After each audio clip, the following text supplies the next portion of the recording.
Սա երկարելու է, որպեսզի բունը հաստանա, մենք ձմռան նախօրյակին էդ ենք կատարում, որպեսզի ճյուղերը ինքը ծառը դառնա կլոր, ավելի սիրուն, ավելի բերքը մեծ։ Թվում է, թե բերքահավաքից հետո այգու աշխատանքն ավարտված է, բայց Գարեգին Սարգսյանը ամեն օր հողատարածքում նույն եռանդով ծառերն է էտում, որ եկող տարի կրկին լավ բերք ստանա։ Այս օրերին հարավային դարպասը չրագործության եռուզեռի մեջ է, երբ թվում է, թե այլևս անելիք չկա, Գարեգին պապը հակառակն է փաստում, Մեղրիում ամենակարևոր ու պատասխանատու շրջանն է։ Հիմնականում արմատները ավելի շատ աշխատում են ձմեռը, քան ամառը։ Ու հողը եթե փափուկ է լինում, պարարտ է լինում, արմատները ավելի են ընդլայնվում եւ ինքը սնվելու ավելի մեծ տարածք է ունենում։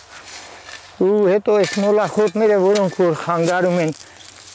իրանց մենք արդեն հեռացնում ենք եւ ծառը ավելի ազատ է զգում իրան։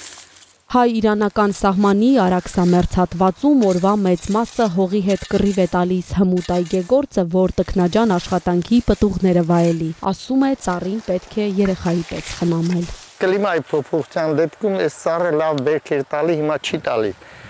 Ուրեմն պետք է պատվաստ կտրենք նոր շիվկցի, պատվաստ տանենք այն տեսակի մրգերից, որոնք արդեն կլիմայի այս փոփոխությունների հետևանքով, ասենք, հարմարվել են ու կարգին բերքատվություն են ունենում։ Գործը միշտ կա, այգում առաջացած խնդիրներն էլ չեն վերջանում։ Այդուհանդերձ երկարամյա գյուղատնտեսը հողի հետ լեզու է գտնում արդեն 30 տարի։ Մարդկա ծառա տնկել չի կարող բարձրանա, գնում հարևանից աշճան բերում, որ բարձրանա այդ ծառը։ Իսկ մենք նենց ենք անում, որ աստիճանաձև էլի, ասենք, մի ոտը ստես դնում, մի ոտը դրանք լրիվ հաշվարկում ենք, որ եկեք վաղը խաղելու ծառու չընկնենք բերքահավաքի ժամանակ։ Բուժումը կատարելուց լիարժեք կանանք բուժեք, 4 կողմից կանանք բուժում անենք։ Տեղացիներին հայտնի նվատեղ կոչվող վայրում բերքի պակաս չի զգացվում, մոտ կես հեկտար հողակտորում ամեն տեսակի մինչև անգամ մեր տարածաշրջանին խորտ ծառատեսակ կգտնեք։ Իհարկե արևից քաղցրացող Մեղրիում մրգերը յուրահատուկ համ ունեն, բայց առանց մշակման պտուղը առատ ու որակյալ չի կարող լինել։ Քանի որ հողը ավազակավային չի, կավ ավազային է, ստե որոշակի մրգեր չեն հաճում, չեն բերքատու չեն, ասենք տանձը, զեյթունը ստե չի հաճում։ Արևադարձային բույսերից ունենք դափնի ծառ եւ ունենք մուշմուլա։ Դրանք երկուսն էլ արևադարձային ծառեր են, որոնք ձմեռվա սկզբին սկսում են ծաղկել եւ բերքը ձմեռը մնում է ծառի վրա։ Ուտողները հիանում են, բայց այսօր ինքը բիզնեսի առումով քանի որ տարածում չունի, ասենք ինքը չի արդարացնում որպես բիզնեսի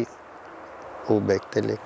Մեղրեցիներին այս շրջանում եկամուտ են բերում արքայանարնջի եւ թզի չրերը։ Գարեգին Սարգսյանը եւս այդ աշխատանքով է զբաղվում, բայց տարիների կենսափորձից մի պարզ ճշմարտության է հանգել։ Մեղրու պես բնակլիմայական պայմաններում ապրող մարդը ամեն ինչից էլ կարող է փող ստեղծել։ Այգեգործությունը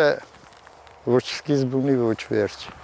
Երբ էլ գաս գործ լիքն է։ Ոչ մի անգամ չեմ լսել մեկից, որ ասի այգուս գործերը պրծել են։ Միշտ ասում են, մի բան մնաց դա էլ հետո կանենք։ Առաջներում հարուստներն են ստե հողում էցել էլի, որովհետև գետի բերած հողը, գետի բերած հողը միշտ բերի է լինում։ Դե ես դժգոհ չեմ։ Աշխատանքային հարուստ կենսագրությամբ այգեգործը սիրում է փորձել։ Նրա հողամասում կգտնես թե արևադարձային, թե հյուսիսին բնորոշ մրգեր։ Խուրման հերթական փորձարկումն է։